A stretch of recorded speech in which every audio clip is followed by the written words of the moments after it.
여러분 안녕하십니까? YTN 시청자를 위한 옴부즈만 프로그램 시청자의 눈입니다.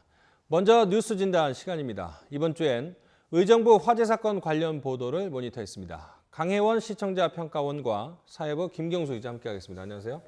자, 이번에 인명피해도 컸지만은 구체적인 여러 가지 문제점도 드러난 사건이었는데 먼저 어떻게 보셨습니까? 네, 지난 10일 경기도 의정부시에 있는 도시형 생활주택에서 화재가 발생해 인근으로 옮겨 붙으면서 4명이 숨지고 130여 명이 부상을 입었습니다. 사건 당일 해당 건물 앞에 주차되어 있던 오토바이에서 발화가 시작되어 삽시간에 불길이 번지면서 피해가 확산되었는데요. 그 외에도 한 주 사이에 경기도 북부 지역에서 또 다른 화재 사건이 잇따르면서 주민들이 불안감을 느끼고 있습니다. 특히 경기도 양주시의 아파트에서 발생한 사고로 2명이 사망하면서 또 한 번 안타까움을 샀습니다. 남양주에서 발생한 화재에 대해서는 사건 당시에 사상자 외에도 200여 명의 이주민이 발생하여 인근 학교에 임시 거처가 마련됐다는 보도가 있었는데요. 사건 이후에 부상자들을 비롯해서 피해자들을 위해서 어떤 조치가 취해지고 있는지 간략한 설명 부탁드립니다. 자, 의정부 시청에서는 생활비 지원 얘기도 있고 이재민들이 상당히 많았는데 어떤 조치들이 취해졌습니까? 네, 지난 10일 의정부 아파트 화재로 4명이 숨지고 100명이 넘는 주민이 다쳤는데요. 이 가운데 80여 명이 여전히 병원에서 치료를 받고 있습니다. 의정부시와 가까운 서울 지역의 병원 15곳에 나뉘어져서 치료를 받고 있습니다. 연기를 많이 마시고 화상을 심하게 입어서 생명이 위독한 피해자도 11명이나 됩니다. 불이 난 뒤에 화재 현장 근처 초등학교에는 임시 대피소가 마련이 됐습니다. 대강당에 텐트 50동이 설치됐고 구호품도 전달이 됐습니다. 이재민이 200명이 넘었지만 모두 임시 대피소에 머물지는 않았습니다. 30여 세대 50명 정도만 이 대피소에 남았고 근처 찜질방이나 여러 곳에 이재민 수십 명이 나뉘어서 수용되기도 했습니다. 화재 당일에는 안병용 의정부 시장이 임시 대피소를 찾아서 이 주민들에게 몇 가지 후속 조치를 취하겠다고 약속했습니다. 우선 연기를 마시거나 화상을 입어서 치료를 받고 있는 주민들에게 치료비 지급을 보증하겠다고 했습니다. 돈이 없어서 치료를 거부당하는 환자가 없도록 이 시가 치료비 보증을 서고 사태를 수습한 뒤에 보험사나 건물주 등 개인에게 구상권을 청구하겠다는 거였습니다. 하지만 아직까지 지급 보증은 이루어지지 않았고 이 시는 해당 안에 대해서 논의가 길어지고 있다고 밝혔습니다.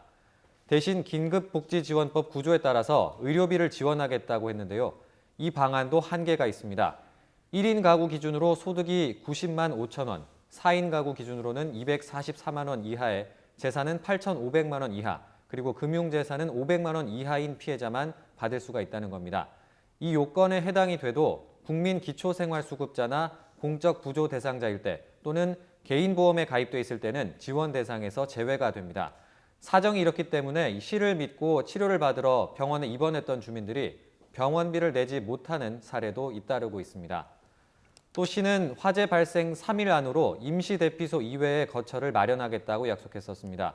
시청 근처에 있는 숙박시설 등을 임시 거처로 제공하겠다는 것이었지만 역시 비용 문제 때문에 지키지 못하고 여전히 물색 중이라고만 말했습니다.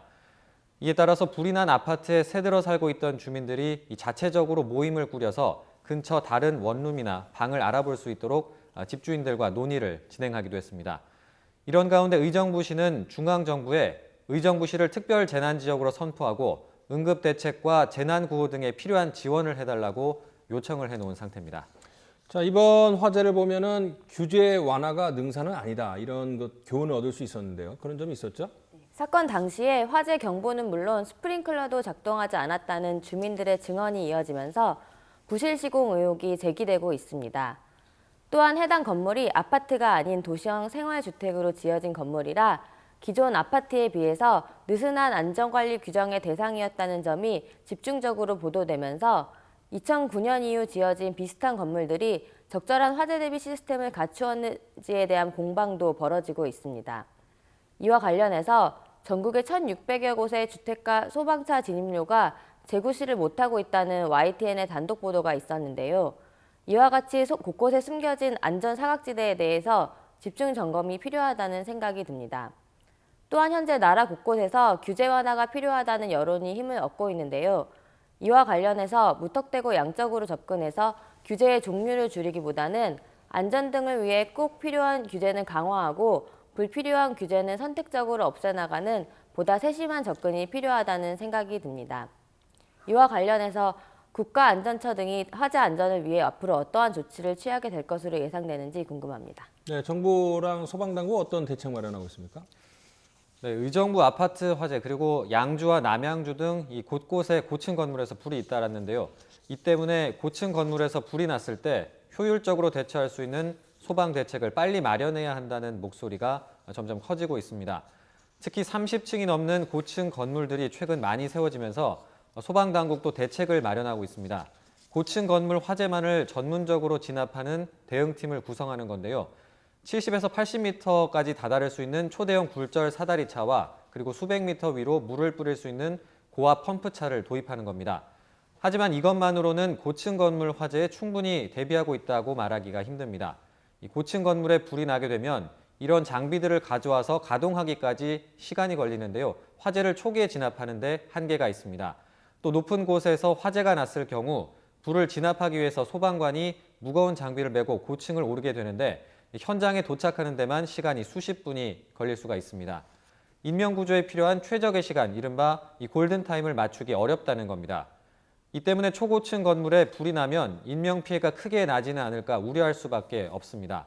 게다가 이번 의정부 아파트 화재처럼 이 외벽의 마감재가 불에 취약한 경우도 있을 수 있습니다. 건물을 높이면 이 자체 하중을 줄이거나 또는 외관을 아름답게 보이기 위해서 불에 약한 마감재를 쓸 수가 있는데요. 이 경우 화재를 진압하기가 더욱 어려워집니다. 바로 이 점 때문에 초고층 건물에서 불이 났을 때 피해를 최소로 줄일 수 있는 대책을 마련해야 한다는 목소리가 커지고 있습니다. 얼마 전 정부와 여당도 이 초고층 건물의 화재 대피 시설 등을 크게 보강하는 방안을 추진하기로 하고 긴급 협의회를 열어서 관련 입법을 추진할 것으로 전해졌습니다. 특히 주민을 대피시킬 수 있는 완광기를 설치할 의무를 현재는 적용 대상이 아닌 11층 이상에도 적용하고 비상탈출로도 더 확보하게 하는 방안을 검토 중입니다. 또 10층 이하의 아파트에는 스프링클러를 설치할 의무가 없는 현행 규정을 바꿔서 스프링클러 설치를 의무화하고 소방차 진입로도 확대해서 정비하는 방안이 힘을 얻고 있습니다. 또 아파트 내부 소재뿐만이 아니라 외벽도 가연성이 아닌 불연성 마감재를 쓰도록 법으로 규정해야 한다는 주장도 설득력을 얻고 있습니다. 또 불이 났을 때 어떻게 대응해야 하는지 주민들에게 알려주는 것도 중요합니다. 평소 옥상 문이 잘 열리도록 관리를 잘 한다든지 주민들에게 옥상 열쇠를 나눠주고 불이 나면 바로 대피할 수 있게 해줄 수도 있습니다. 또 아파트 안에 있는 소화전 사용법을 평소에 널리 홍보하고 대처 방안을 숙지하게 하는 것도 매우 중요하겠습니다. 네, 지금까지 의정부 화재 관련 보도 사건에 대해서 이야기 나눠봤습니다. 오늘 두 분 말씀 고맙습니다.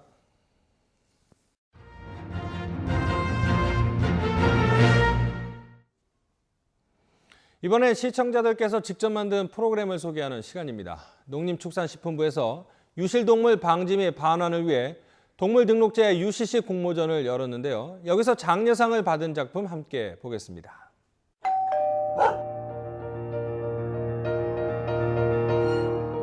현재 대한민국 인구 약 4,900만 명. 그 안에서 반려동물을 키우고 있는 인원은 약 1,000만 명에 달한다고 합니다. 이 반려견들은 사람들에겐 친구이자 가족이 되곤 합니다. 하지만 때때로 반려견을 의도치 않게 잃어버리거나 심지어 버리기까지 합니다. 잃어버리거나 버려지는 반려견들의 기준 약 30만 마리.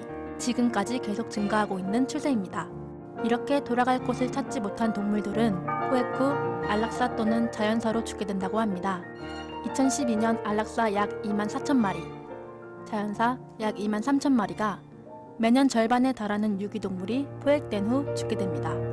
안타까운 현실이네요. 또 야생화되는 반려견은 전염병의 문제가 있을 수 있으며 지역 주민에게 피해를 주고 가축에게도 위협이 된다고 합니다.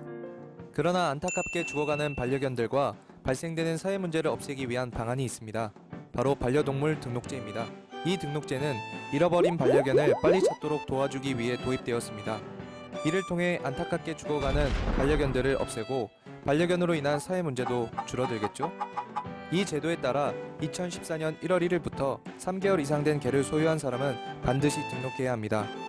동물 등록 방법에는 3가지 방법이 있습니다. 첫 번째, 내장형 무선 식별 장치 개체 삽입. 두 번째, 외장형 무선 식별 장치 부착. 세 번째, 등록 인식표 부착.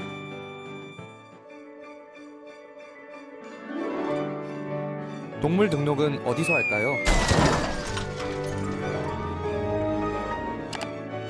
인터넷에 동물보호관리 시스템이라고 검색한 다음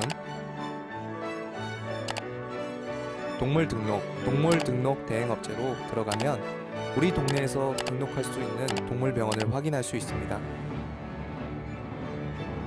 이때 사용되는 칩은 동물 의료기기로 반려견에게 안전하다고 합니다. 만약 등록하지 않을 경우 40만 원 이하의 과태료가 부과된다고 하네요. 또한 사랑하는 존재를 잃어버리는 슬픔과 아픔에 빠지겠죠? 동물 등록제는 반려동물과 우리를 엮어주는 사랑의 끈입니다. 반려견은 우리의 친구이자 한 가족입니다. 이 사랑의 끈으로 당신이 사랑하는 존재를 지켜주세요.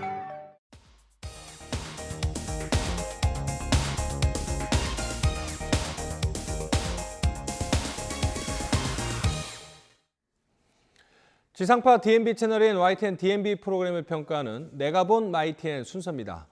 이번 주엔 지난 15일에 열렸던 YTN DMB 1월 시청자위원회 소식을 전해드리겠습니다. 이번 달에는 캐스터들의 수다 프로그램에 대한 주제로 의견을 나눴습니다.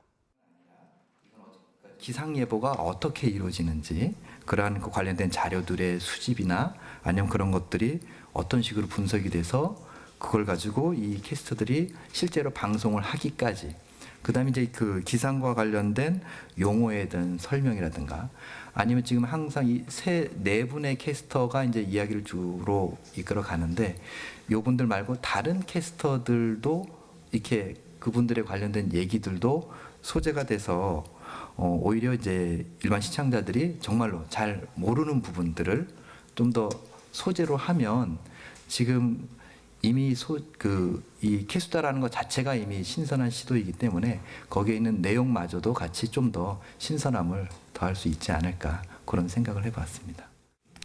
이 프로그램 뭐 전반적으로 정말 재미있었고요, 또 유익했고요. 뭐 굉장히 깊이 있는 건 아니지만은 얕은 상식 정도.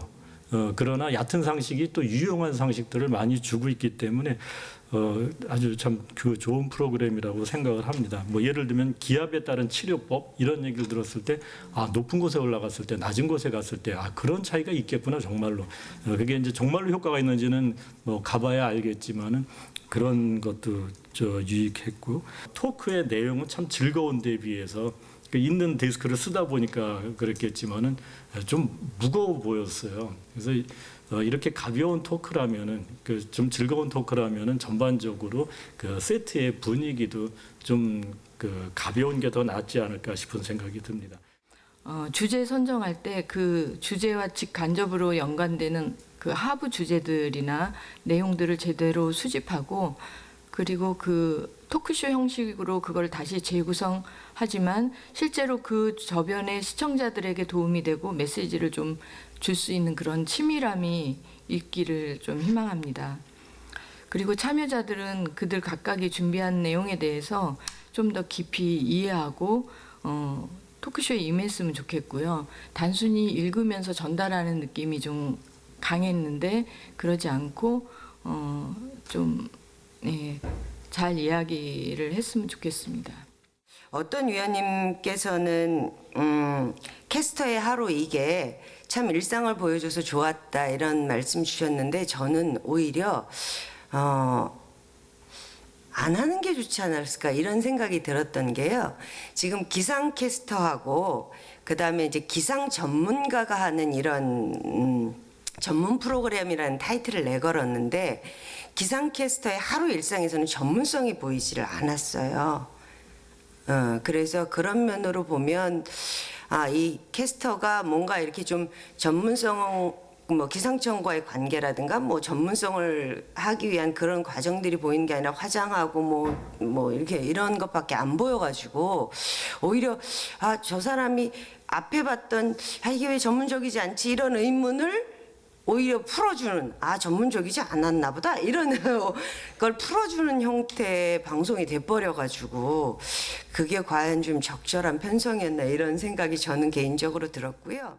이제 이 프로그램의 방향을 좀 명확하게 정할 필요가 있을 것 같다는 생각이 듭니다. 그래서 뭐냐면 그 이제 그 너무 연상화할 경우, 너무 이제 연애 오락 쪽으로 갈 경우에는 그 YTN의 그 채널 정체성 혹은 이미지하고도 그 맞지 않을 수 있고 이제 그렇기 때문에 이제 뭐 좀 차분한 진행 이 필요하지 않을까 하는 생각도 들고요. 또 그다음에 내용 측면에서는 좀 더 그 전문화가 필요할 것이다 하는 생각이 들었습니다.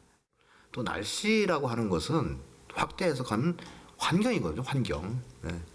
그래서 이 소재 발굴은 제 생각에는 뭐 역사도 한번 할 수도 있겠고, 예, 뭐 삼국사기나 삼국유사, 뭐 세계 역사에서 한번 이렇게 날씨와 어떤 인간의 관계, 예, 그런 것들은 괜찮을 것 같은데 소재 발굴은 좋지만 이걸 어떤 식으로 뭘 전달하려고 하는 것인가를 좀 한번 생각해 주셨으면 했던 그런 것 같고, 우리말의 첫 음절에는 어떤 글자가 봐도 경음으로 발음하지 않습니다.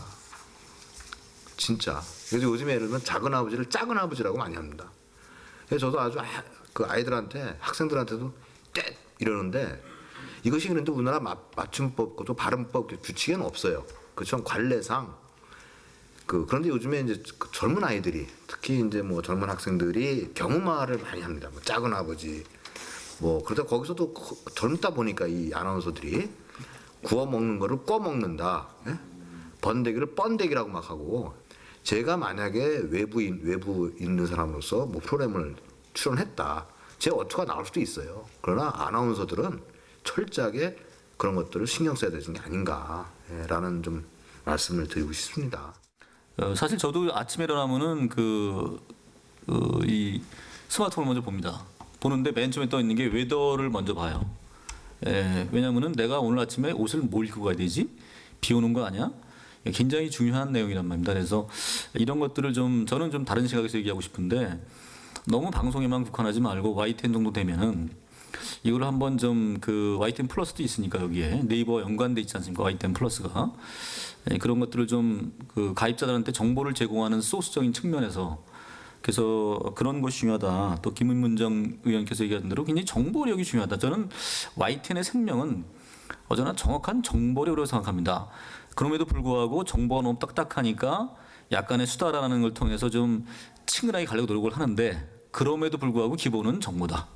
그런 쪽에 좀 제안을 해서 YTN 그 DMB가 좀 더 높은 시청률을 나타낼 기대합니다.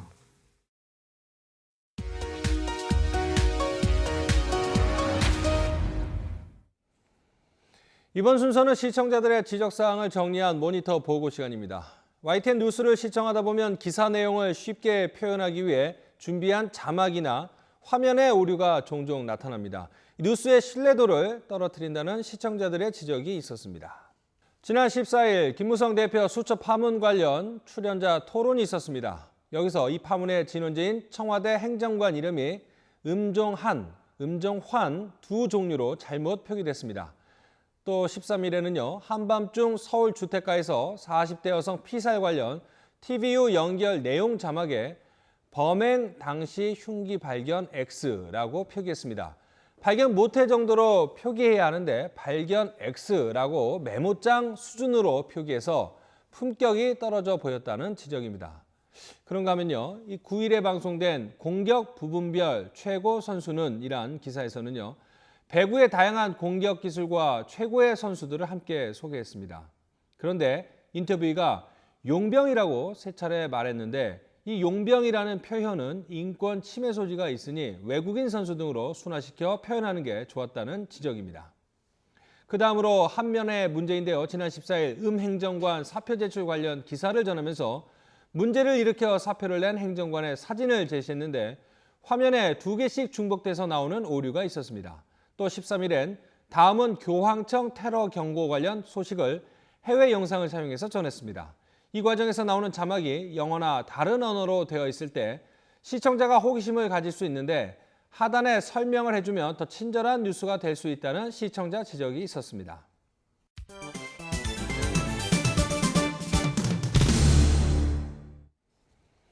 언론 전문가로부터 우리 언론의 문제점과 발전 방향 등을 들어보는 매체 비평 시간입니다. 오늘은 정대철 한양대학교 교수로부터 뉴스 보도의 주요 가치에 대한 문제점이라는 주제의 논평 들어보시겠습니다. 아놀드 토인비는 매스미디어와 공중이라는 책에서 미디어가 제공하는 정보에 대해서 두 가지 질문을 던집니다. 우리는 올바른 정보를 받고 있는가? 우리는 정확한 정보를 받고 있는가? 이 질문에 어떤 대답이 나오느냐에 따라서 인류의 미래가 달라질 것이라고 했습니다.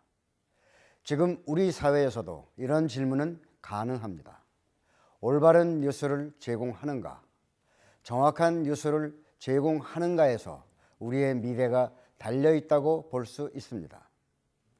미디어가 제공하는 정보는 우리 사회에 어떤 역할을 하고 어떤 가치를 제공하는지 묻고 있습니다.